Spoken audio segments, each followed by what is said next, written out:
So, on this episode, I want to talk about why readiness it beats desire, and most people don't know the difference.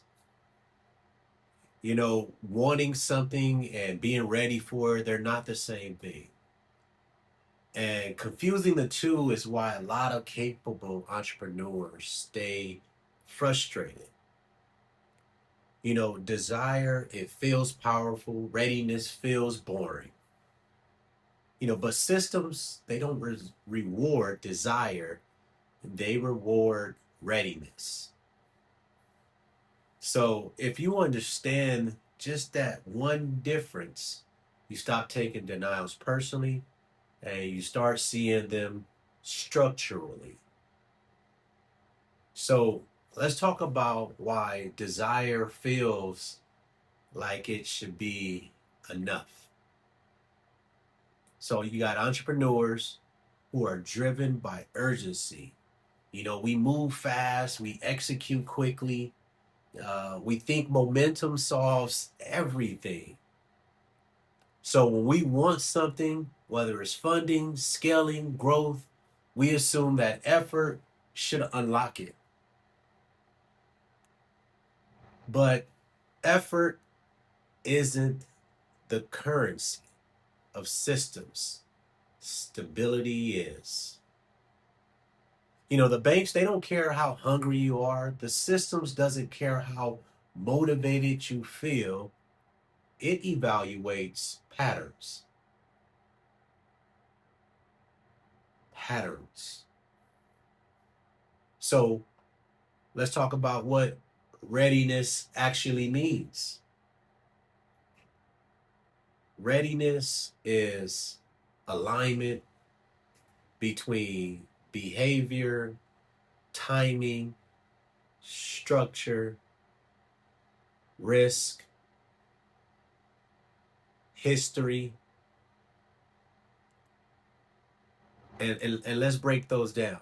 Behavior are your financial habits, whether or not they're predictable, your timing. Has there enough time passed to prove that you're consistent? Your structure, is your entity aligned correctly? And your risk, is exposure layered or controlled?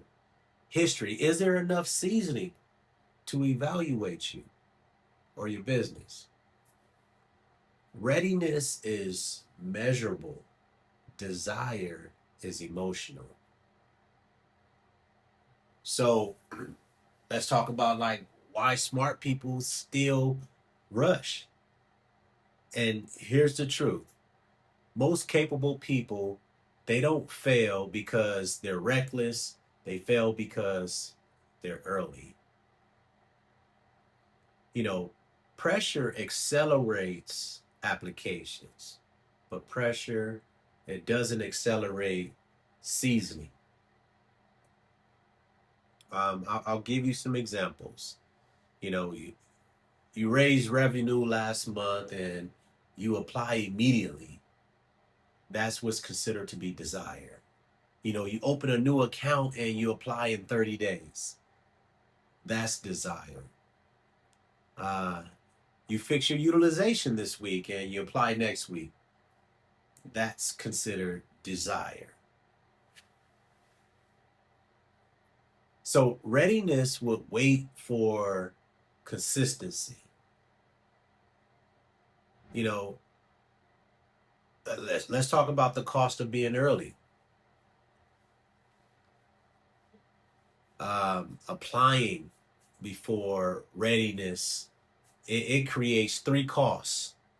You got the inquiry stacking, you got the confidence erosion, and you got the reduced leverage windows. I'll break those down. Every denial leaves a footprint. Every footprint becomes part of a pattern. Excuse me. And patterns are what systems evaluate. So people think that denials are, setbacks, but they're signals. They're telling you that the structure hasn't matured yet. So there is the psychological shift that has to happen, that should happen. For me, once I understood readiness, I stopped applying emotionally. I just stopped applying. I stopped asking, will they approve me?